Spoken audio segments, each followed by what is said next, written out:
제가 한 15분만 더 말씀을 드릴게요. 뭐 충분히 다 이해는 하셨을 것 같아요. 그리고 아까 제가 뒤에서 쭉 진행하시는 거 보니까 어머님들 예전에 수학을 잘하셨던 것 같아요. 아까 수포자 얘기 나왔을 때 예전에 수학 못하셨던 분들은 대부분 웃으시는데 한 번도 안 웃으시더라고요. 그래서 야, 수학을 좀 하시는 분들이구나 이렇게 생각했는데요. 그래서 제가 좀 편하게 좀 설명을 드릴게요. 편하게 좀 설명을 드리고, 일단 그 매스 클라우드는요, 저희 그 선생님 말씀하신 대로 저희가 미국에서 개발했어요.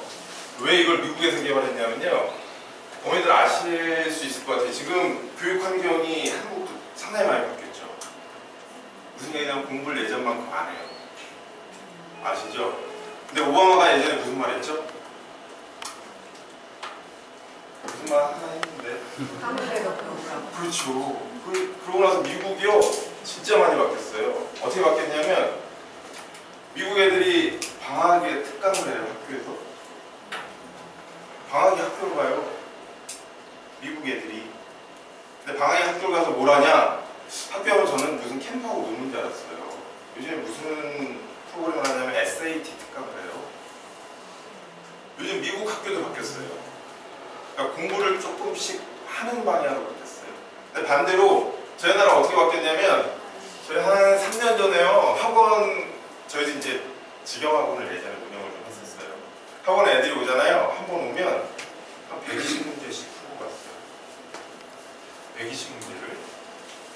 요즘에 학원에 오면 애들이 몇 문제를 풀까요? 이거 말씀드리면 어머니들이 아마 학원 옮기지 안 되시거든요. 그러실까봐 제가 한 44문제 정도. 근데 이게 학원이 공부를 안 시키는 게 아니고요, 국가 정책상으로 교과 과정에 양을 줄였어요. 양을 줄였는데 왜 줄였냐면, 다 아시잖아요. 선행 같은 걸 애들 부담을 적게 해요. 근데 사실 부담이 없어진 건 아닌 것 같아요. 부담이 어디로 갔냐면, 지금 이제 중학교 1학년이잖아요. 뭐가 바뀌죠? 중학교 1학년 가장 큰 거? 뭐가 바뀌게 돼요? 네? 자유학기제? 시험이 없어지는 거? 문이과 통합되잖아요. 문이과 통합되면은 뭐가 걱정이 되세요? 아유, 문이과 통합되면 뭐가 걱정되세요? 문이과 통합이 되면 뭐가 걱정이 되시나요? 네? 다 걱정되세요? 제가 어머니들 이거 알고 계시는지 모르겠는데, 저희가 문과 이과 나눠 있잖아요. 지금 고등학교 1학년에서 2학년 딱 되면 문과 이과 나눠지죠. 그럼 무슨 현상이 나타나는지 아세요? 이과 뚫리는 수학. 그렇죠. 이과 쏠림 현상이 나면서 뭐가 또 생기냐면, 문과 애들 있잖아요. 수학 잘하는 애들은 다 어디로 가죠? 이과 가죠. 그러면 문과 애들은 어차피 인원수는 남아있잖아요. 적지만 얘네 안에서 등급은 맞춰줘야 되잖아요. 그러니까 이게 등급이 쭉 늘어나는 거예요. 제가 풍선 효과라고 그러는데, 이게 무슨 얘기냐면, 문과 가는 애들은요, 수학 공부를 안 해도 수학 등급이 올라가요, 갑자기. 근데 엄마한테 거짓말하죠. 엄마, 내가 수학을 열심히 했더니 등급이 올랐어. 내 속으로는 알고 있어요. 나 공부 하나도 안 했는데 등급이 갑자기 올라버린 거야. 근데 나중에 원서 쓸 때 수능 볼 때쯤 되고 그러면 어떻게 되죠? 다시 재수생 애들 정시 들어오고 이과에서 또 하기 어려운 애들 넘어오면 등급이 또, 사실은 수포자가 되는 방법이 여러 가지가 있어요.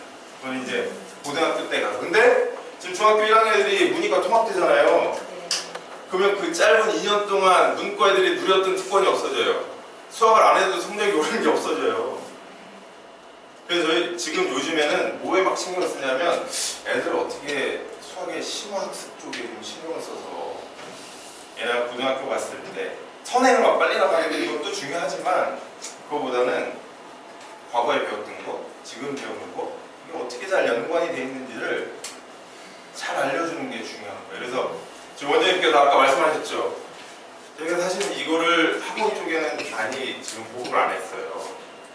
저희가 왜 그러냐면요, 여기 기사가 있는데, 이게 저희 초기에 이제 저희 제품 개발할 때 신문에 나왔던 기사예요.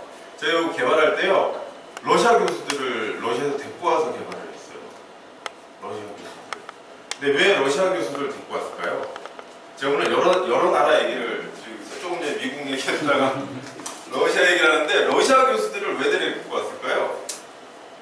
아, 여기 써있는데 러시아가 수학을 잘했어요. 러시아 첫 번째 쏘아올린 인류 최초로 쏘아올린 위성이 아폴로인지 알고 계시는 어머니들 계시는데 아폴로가 아니에요. 인공위성. 처음 쏘아올린 이유가 쏘아올릴 수 있었던 이유가 뭐냐면 수학이 체계적이기 때문에. 근데 그거를 제가 지난번에 원장님하고 말씀 나누다가 여기 포스코 고등학교가 또 요즘에 좀 각광 받는다고 해서 제가 요걸 사실은 넣었어요. 왜 그러냐면 러시아 수학 방식을 신경 쓴 게 저희 회사뿐만 아니라 포스코 교육재단이 엄청 신경을 써요. 러시아식 수학 교육. 저희는 2010년도에 러시아 교수들을 모셔왔는데 포스코 교육재단은 2003년도부터 모셔서 뭘 했냐면요. 그때 포스코 교육재단 산하학교가 그때는 포항에만 있었잖아요. 여기 서울에 없었으니까. 포항에 이제 초, 중, 고 많이 있었거든요. 거기서 80점대 애들을 뽑은 거예요. 공부 잘하는 애들이 아니라 초등학교 80점이면 그렇게 잘하는 게 아니잖아요. 그죠? 그 다음에 중학교 1학년 80점이면 그렇게 잘하는 게 아닌데 얘네를 뽑아가지고 러시아 교수들이 수학 교육을 시킨 거예요. 러시아 방식으로. 그 이후에 어떤 일이 벌어졌냐면 여기 기사가 나왔는데 자기네 최고라잖아요. 포천 교육재단 산하 학교들이요 경시를 다 휩쓸었어요. 80점 같은 학생들 뽑아서 교육을 시켰는데 경시들 다 휩쓴 거예요. 그게 가능할 수 있었던 게 뭐냐면 러시아의 수학 방식이 공리적 체계주의라고 그러는데 저희가 쉽게 이해하는 방식은 뭐냐면요 영역별로 처음부터 끝까지 쭉 훑어주는 거예요. 근데 그게 사실은 저희가 저 방식을 저희 거에다 도입하느라고 수많은 돈을 썼는데 사실 국내에서는 잘 사용을 못했었어요. 왜 그러냐면 과거에는 문제풀이 중심이잖아요. 많이 풀고 그랬어야 되니까. 그래서 이제 저희가 미국에서 이거를 했는데 미국에서 그래서 일단 미국 학교들이 많이 도입을 해서 사용들을 하고 있습니다. 그래서 아까 어머니들 그 동영상도 보셨을 텐데요. 얘네가 실제 학교에서 수업을 이런 식으로 하고 있어요. 이게 플레이가 안 돼.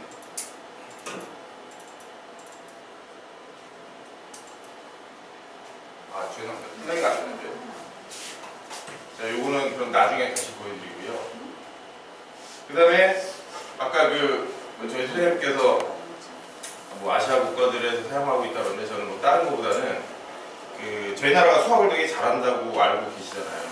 근데 베트남 사람들은요 저희 나라보다 더 잘한다고 자부심을 갖고 있어요. 이유가 뭐냐면 수학의 노벨상인 필즈 메달이라는 게 있는데 저희 나라는 한 번도 못 봤어요. 베트남이 필즈 메달을 딴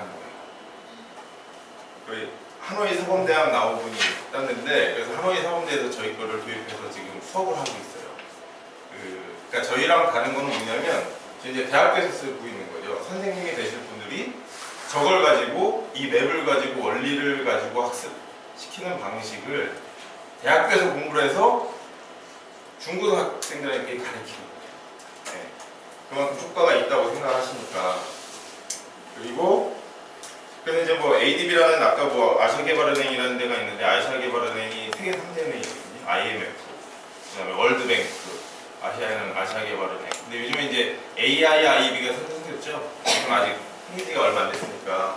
그래서 이 아시아개발은행에서는 아시아 국가들의 발전을 위해서 이제 돈을 쓰고 결과들을 검증하는데 그래서 그 파이널 이밸류에이션 리포트를 저희 걸 가지고 2개를 썼었다. 그걸 저희가 보여드리고 있는 거고요.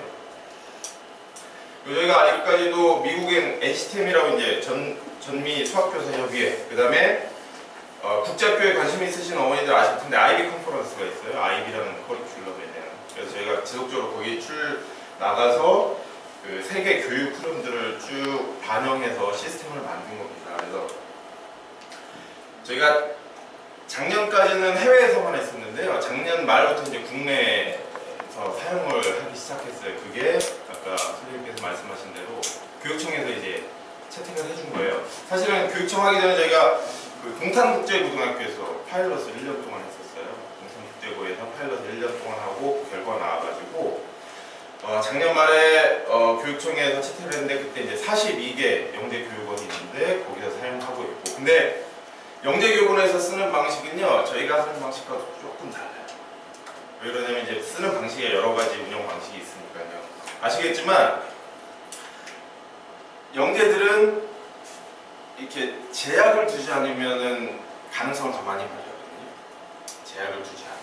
근데 반대로 저희 자녀들은 사실 어떻게 보면 이게 교육 구조라는 거의 희생양일 수도 있어요. 무슨 얘기냐면 보통 어머니들 그런 얘기 많이 들어보시죠. 초4 때 애들이 수학을 재밌어 하다가 포기하는 경우가 많이 생겨요. 그거 아세요? 그걸 이미 다 지나오셨으니까 모르실 텐데 초4 때요. 아이들 중에요. 수학을 재밌다고 막 그러다가 포기하는 애들이 많아요. 왜 그러냐면 초4 때 보면 도형에 대한 넓이 같은 거 이렇게 막 하기 시작하거든요. 도형에 대한 넓이하고 그 다음에 입체도형도 조금 막 배우기 시작하고 근데 얘는 막 그런 것들이 재밌는 거예요. 막 재밌어서 더 알고 싶은데 선생님이 안 가르쳐줘요. 5학년, 6학년 가서 더 배우라는 거예요. 얘는 더 알고 싶은데 근데 반대로 얘는 계산은 막 하기 싫어. 계산하기 싫은데 갑자기 막 분수, 덧셈, 뺄셈 막 소수 그런 거 막 시키는 거예요. 아니 진짜 이거 하기 싫은데 선생님이 야 너 4학년 여기까지 알아야 돼. 그래서 막 시키시는 거야. 그럼 얘 어떻게 될까요? 우리 아이들을 2번 죽이는 거죠. 하고 싶은 거 못하게 하고 하기 싫은 거 하게 하고 그래가 수학을 포기하는 거예요. 근데 영재교육은 그러지 않죠. 얘네는 하고 싶은 거를요 하게 놔둬요. 그러니까 아시겠지만 초등 고학년 영재교육원 가보면 미분까지도 선생님이 다뤄주시는 경우가 있어요. 미분까지도. 이게 미분이라고 설명 안 하시는데 그 개념을 왜 그러냐면 개념 연결된 걸 쭉 가다 보면 할 수밖에 없죠. 재밌어 하면. 그렇죠. 그래서 사실 저는 원장님께서 직접 강의를 하신 데 상당히 기대를 하고 있고요. 또 하나는 저희 학생들이 영재교육원에서 하듯이 자기가 관심 있는 영역에 대해서는 조금 더 나가볼 수 있는 기회를 줍니다. 조금 더가 아니라 더 많은 개념을 배울 수 있다는 거예요. 어머니들 예전에 고2 때나 고3 때 기억이 아직 나세요? 어제같이 기억이 나시죠? 그죠? 생각해보세요. 그때 고2 때나 고3 때는요, 수학 풀다가 수학 문제 틀리면요, 근데 이거를 다시 풀려면 뭐뭐를 공부해 봐야겠다는 걸 알고 찾아보세요. 그죠? 아, 이게 수원, 고1 때 수원에서 배웠던 건가? 거기 가서 찾아보시고, 그게 가능하거든요. 그게 왜 그러냐면, 그때쯤 되면 어머니 머릿속에 이 맵이 그려진 거예요. 수학 원리 맵이. 뭐 정확하진 않아도 대략적으로 이렇게 막 위치가 딱 돼서 머릿속에 있으신 거거든요. 그걸 알기 때문에 틀렸을 때도 그 다음에 내가 지금 문제 해결하는데 어려움이 있을 때 뭘 찾아서 하는 게 가능한 거죠. 근데 저희 중학교 1학년 자녀분들 머릿속에 그게 있을까요? 아직 없어요. 네, 그래서 원장님께서 아마 그런 의미로도 이 제품을 가지고 특강을 하시려고 원장님이 진짜 제가 아까 깜짝 놀랐는데 저한테는 이미 1기 20명 다 그 신청 끝났고 2기 지금 받고 있다고 저한테 그러셨거든요. 20명이 꼭 필요하다고 20개 아이디가.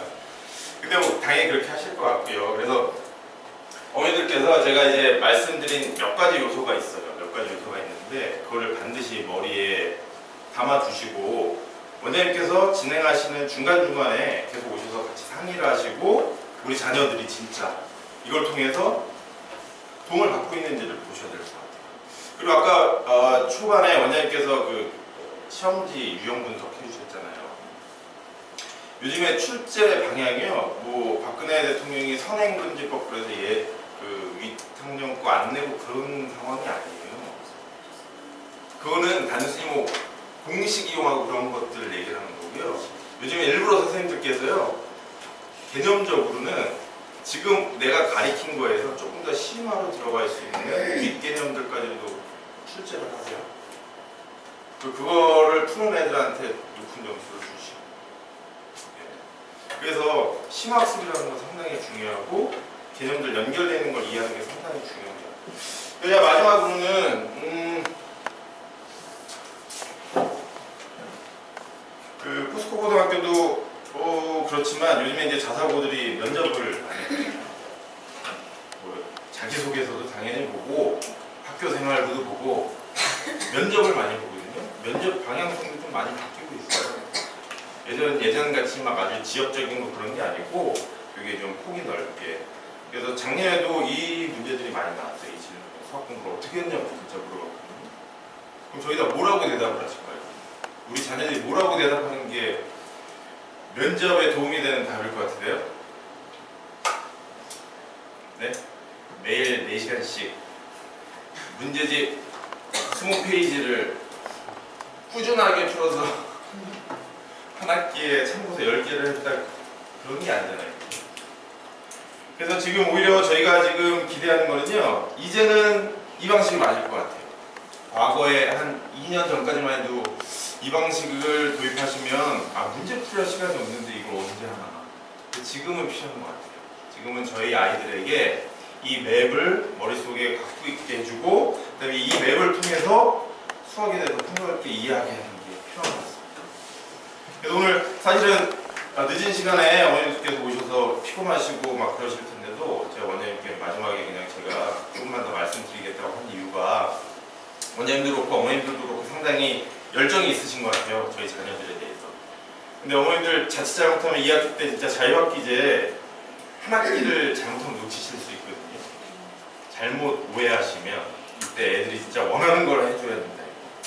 원하는 거. 근데 사실은 조금 그 뒤에를 보시면 진짜 원하는 게 있거든요. 그래서 어머님들께서 일단 잘 선택을 하시고 저희 원장님하고 같이 호흡을 맞추시면 좋은 결과가 있을 것 같습니다. 혹시 질문 있으신가요? 저희 원장님은 혹시 질문 있으시면 2주마다 뵈실 수도 있지만 저는 못 계세요. 보니 질문 있으시면 지금 해주셔야 돼요. 네, 그건 아니고요. 원장님께서 프로그램을 잘 운영해 주시면 저도 갖고 와서 볼 거예요. 그리고 어머님들 만날 수 있는 자리 있으면 또 와서 만나 뵙고 말씀드리겠습니다. 자, 그럼 마치도록 하겠습니다. 네.